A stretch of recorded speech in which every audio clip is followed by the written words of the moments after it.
going to react to another video. And it's called Our Country's Reaction to the Soviet Union's Collapse. Yes, use collapse.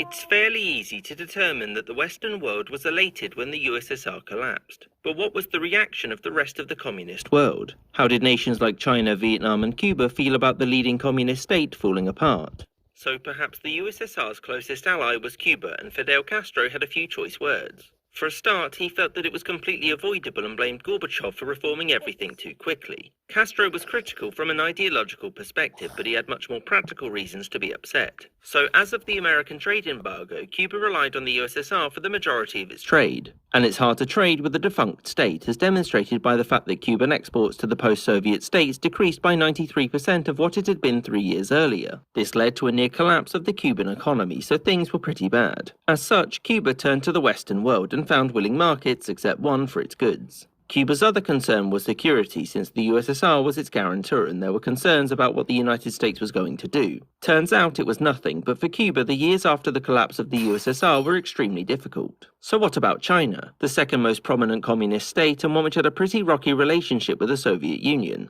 Well, first of all, Jiang Zemin, the leader of the Chinese Communist Party, came to a different conclusion to Castro. He believed that the USSR had collapsed because the reforms hadn't gone far enough and that the wrong people had been asked to implement them. So how did the collapse affect China's policies? Well, internally there was basically zero change, since China was dealing with its own issues and its leadership was keen to push ahead with economic reforms. In terms of foreign policy, the Chinese government believed that the West was now going to focus on fomenting internal revolution there, and that they would use the newly non-communist Russia as well as Taiwan to help with this. Now, the fear of some reverse domino effect wasn't without merit, since only a year later Mongolia would also see the end of communist rule. So what about Vietnam? The leadership there was obviously shocked by the decline and collapse of Soviet communism, but the trauma was mostly ideological. Vietnam was primarily concerned with the economic ramifications of the USSR's collapse and so sought to improve relations with China so that they could both be better protected. In terms of immediate fears, the Vietnamese leadership had little concern since they believed that the collapse of the USSR was down to ethnic tensions, something that they didn't have to deal with. And as for North Korea, well, Kim Il-sung and the North Korean leadership were certainly worried about themselves facing the same fate as East Germany and being incorporated into their neighbouring democratic state. However, for the past 20 years they'd been weaning themselves off of Soviet support, and so the collapse wasn't too damaging. In fact, the only immediate problems were that the new Russian Federation called for talks between the North and the South and that reunification should be a potential end goal. Now, the rest of the communist world was fairly quiet about it, and this was because they'd either seen the writing on the wall or because it didn't affect them too much. Yugoslavian politicians, for example, placed the blame on the Russian ethnic majority, since they felt that it was the duty of the country's largest ethnic group to keep things together in the face of any threats, a theory that they themselves would put to the test not long afterwards. I hope you enjoyed this episode, and a special thanks to all my Patreon supporters: James Bizanet, Marvin Cassow, A Man of Culture, Kelly Moneymaker, Danny Maloney, John Bizquez, Rob Waterhouse, Mo, Aaron the White, James Blur like magic. New Bear With Me Blur Tint Foundation.